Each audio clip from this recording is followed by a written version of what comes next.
This is Chat the Great.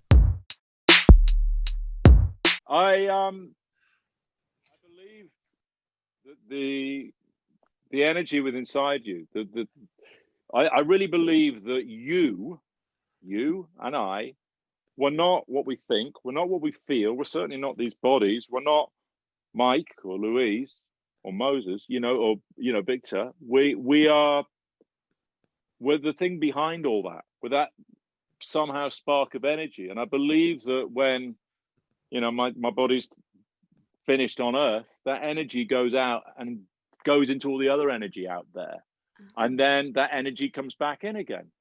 So that's been the one that works for me, the one I can understand, and that's very much what I learned from Paramahansa Yogananda, and that's been the only philosophy of life that's really made sense to me. So in terms of, I could get on my bike, ride to the post office and get run over by a lorry, and then I could suddenly be back in 150 years ahead as a fireman, desperately trying to put out huge forest fires, or maybe a panda running through the trees trying to escape forest fires, or whatever. So I think you could travel like that. I mean, I certainly believe we have past lives, and I definitely feel that, I don't know what I've been before. I haven't gone that way, but I haven't really gone to a spiritualist and sort of like tried to find out. But I don't think I could necessarily travel back in time, but I certainly think after, my body dies, I will pop up in the future, and I may be out there. My energy may crop up in some kid trying to write a song or whatever.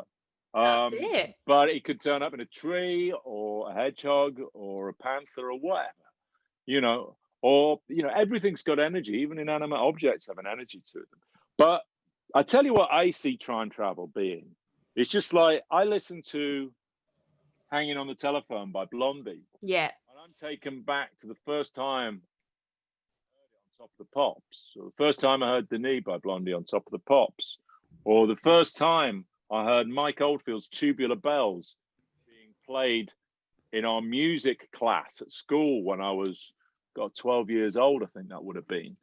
I hear Waterloo by ABBA, and I'm 8 years old watching the Eurovision Song Contest with my dad. I hear some classical music, and I'm transferred. I'm traveling back to being a 5-year-old. I'm totally there. So I believe in the deep spiritual relation between music and, your experiences, and that takes you back to the past. So definitely, I think music is the greatest form of time travel. I usually go out and run and listen to Annie Mac on a Friday, and that's my, electronic beats all the way, great to run to. But if I need some extra motivation, not that Annie's not the most motivating human being on the planet, but if I need some extra motivation, I'll listen to sort of like a playlist of my favorite songs. And I've got playlists from every year of my life of all the songs that I listened to during that year.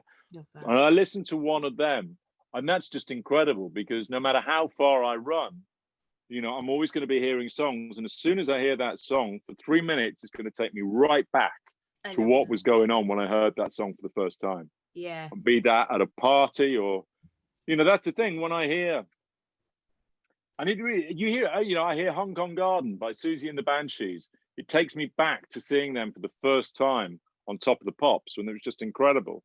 And then it takes me back to when I was a complete Susie and the Banshees obsessive when I was 17, 18. And then I can remember ringing up a mate of mine. I was in Bristol, he was in Liverpool, and there was a party going on at his house, and Hong Kong Garden was playing in the background.